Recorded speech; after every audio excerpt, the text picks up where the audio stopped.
this one, okay, to get the denominators the same. I'd have to have x times x plus 1.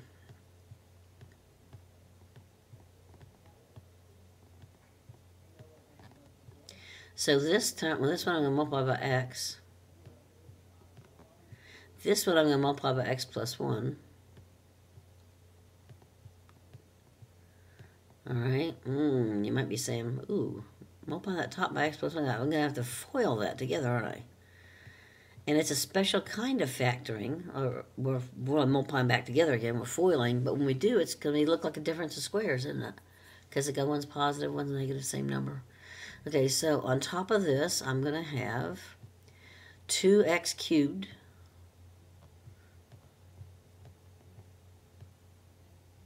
Okay, now let's go ahead and try that. Well, no, let's not. Okay, and then I'm going to have x squared minus 1. Okay, remember that difference of squares? So you have a perfect square minus a perfect square, and it's the square root minus the square root plus, doesn't matter what order. Okay, so now my answer is going to be 2x cubed. So see how we use stuff we've done in a previous section, and you thought you never got to see it again? Yay, okay. And here it comes back to haunt you, okay. And a minus is a plus all over. And you could multiply this out, or you could leave it the way it is. It doesn't matter, because nothing's going to cancel anyway. Okay, now here's another thing people do in a math problem that mess it up. They look at x squared and x squared and say, oh, I just cancel this out. But see the plus signs and the minus sign? Super glue. Can't do that. That's the way it stays. Man, it looks like you need to be able to do something to it, but you can't. You'd look at this and say, can I factor it? Ooh, x cubed. I don't know. Doesn't have an x term? No, can't factor that. This, of course, I could factor into what I had here, but since that doesn't factor, it's not going to cancel anyway. So we just leave it like that. As ugly as it looks. Okay. Okay, so this gets kind of crazy. Now, some people would look at this and they would call it something that it's not, but it sort of looks like that. Because our denominator is going to be x plus 1. Oops, that's a parentheses. Times 2x plus 3. Because one of these doesn't go into the other one, so they've got to be, just two separate things here. And then on the numerator, it sort of looks like what people call cross multiplication, okay? Because you're taking the one on the left and you're saying, what's it missing? It's missing this, isn't it? So you're going to say, okay, multiply top and bottom by that. So you're going to say x plus 6 times 2x plus 3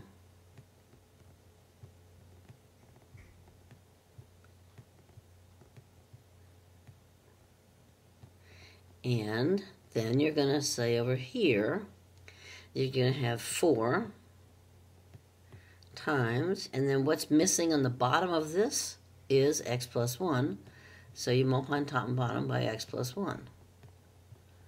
Okay, so it saves you a little time if you can write the denominator first, and then think what you're doing. You're multiplying top and bottom by 2x plus 3, and multiplying top and bottom by x plus 1. If you want to think of it this way. Now the denominator is going to stay the same, but I'm going to have to FOIL this. I'm going to get 2x squared. All right, now maybe you're getting better at this and you can say 12x and 3x is 15x. Maybe not, okay. Maybe that's still kind of hard. Write it as two separate terms and then add them together. Doesn't matter. Okay? I take shortcuts because I do this for a living, but, if you need that extra step in there, there's nothing ever wrong with showing more work than you need. Okay, now we can just distribute that negative 4 as a negative 4. Say negative 4x. And negative 4 times 1 is negative 4. Whew, what a mess. Okay, now let's see if we can kind of simplify this.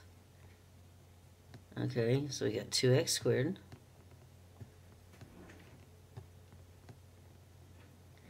And I get 15x minus 4x is 11x.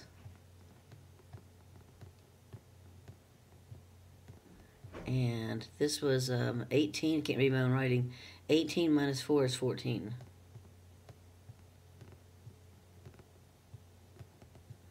Okay, now that doesn't look to me like it's going to factor. You have not factored yet with the 2 in the front. So we're going to assume that any problems that have something other than 1 in the front don't factor. Unless it's a GCF, you can take out a 2 into everything, but you can't. Okay, just because you haven't done that yet. But what you'd do, if you were doing that, you'd say 2 times 14 is 28. Is there anything that makes 28? Ooh, that makes 11? Ooh, 7 and 4. This one actually might factor, but I don't think it's going to be one of these two things. So we'll just leave it as x plus 1.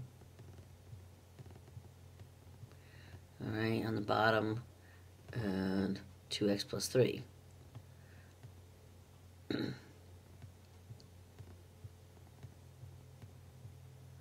another way we can tell is that 3 doesn't go into 14.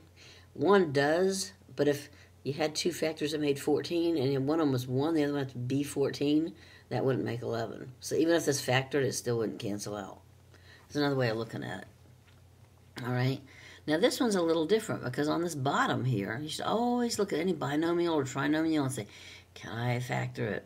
Because if you look at its each individual little parts, remember how we had one that did not have variables in it? Okay, and we said, well, this has got an x minus 5, and this has an x minus 5. So our common denominator is going to be 2 times x minus 5. Okay, because it already has the x minus 5 in it that the right-hand side needs. So we don't need to put it in there twice. But we got to multiply. This is just great the way it is, x minus 2, because it's already got the whole denominator, doesn't it? Okay, and this side, I'm going to multiply top and bottom by 2. So I can multiply everything by 2, 2x plus 6. I can distribute that while I'm going to skip it a step here. Okay, x and 2x is 3x. Combining like terms here. Negative 2 and 6 is 4. All right, and that's over 2 times x minus 5. Oh, wow, that's a bad 2. Okay, 2 times x minus 5. And that would be my answer. These are probably, I hate to say hard, but they're more challenging because there's more steps. And there's lots of little places you can make mistakes. All right. Okay. Right here we can factor out a 5 and have an x plus 4 left over. And then we can see we got x plus 4 on both sides. Those are really easier to me because all you got to do is multiply this top and bottom by 5. See, and then you've got, okay. So your denominator is going to be 5 times x plus 4.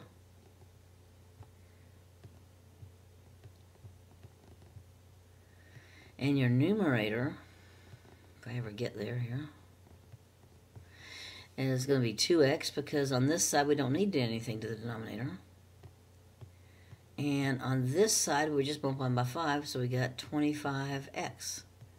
And that would, okay. Now, when I do that, I got 2x and 25x. I've got like terms, so I should add those together and get 27x on the top.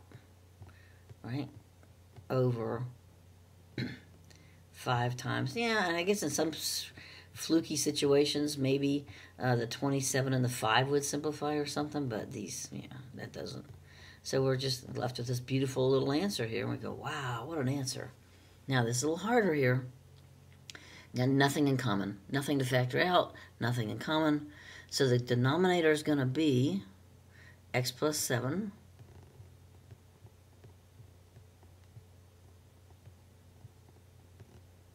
and x minus 3. That's going to be the denominator. Okay, now this one's a little easier in that the numerator doesn't have a binomial in it. So what's missing out of this section over here, for the common denominator is the x minus 3, right? So I'm going to say 8 times x minus 3. Multiply the numerator by x minus 3. Then on the other side, I like how they use a minus every time, because, you know, if you can do a minus, you can do a plus. That's easy. And then what's missing out of this side is the x plus 7. So I got x plus 7.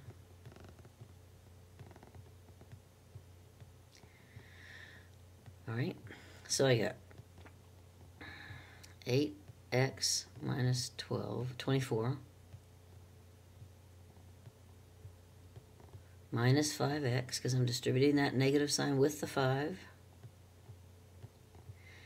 minus 35.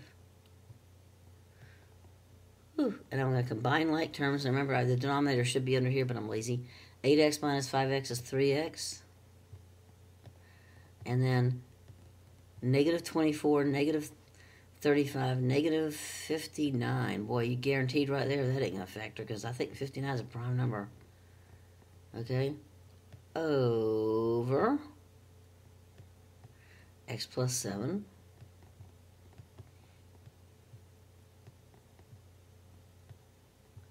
X minus 3. And that would be your final answer.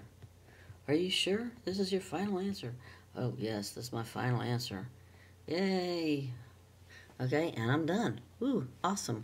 All right, thank you very much, guys. I know this is not your favorite thing to do, probably. But I think it's pretty cool myself. Thanks a lot. Bye.